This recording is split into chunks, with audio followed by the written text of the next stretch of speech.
जय हिंद दोस्तों। जैसा कि आप जानते हैं कि मैं ग्रामर पढ़ाता हूँ, तो आइए ले चलते हैं टेंस की ओर। टेंस यानी कि काल। टेंस जो है 3 प्रकार का होता है। पहला प्रेजेंट टेंस, पास्ट टेंस और फ्यूचर टेंस। इसका भी 4 फॉर्म होता है या 4 भाग होता है। प्रेजेंट का भी, पास्ट का भी और फ्यूचर का भी। जैसा कि है present indefinite tense, present continuous tense, present perfect tense, present perfect continuous tense. तो आइए चलते हैं प्रेजेंट इंडेफिनिट टेंस की ओर।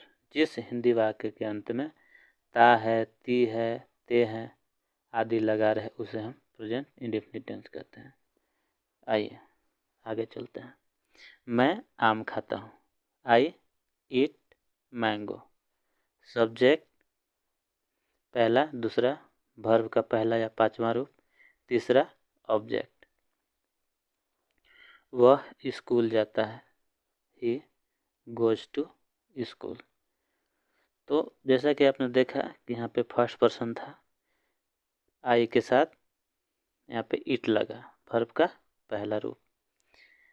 यहाँ पे ही था, वह स्कूल जाता है, थर्ड पर्सन यानी कि ही गोज टू स्कूल। यहाँ पे वर्ब का 5वां रूप लगा।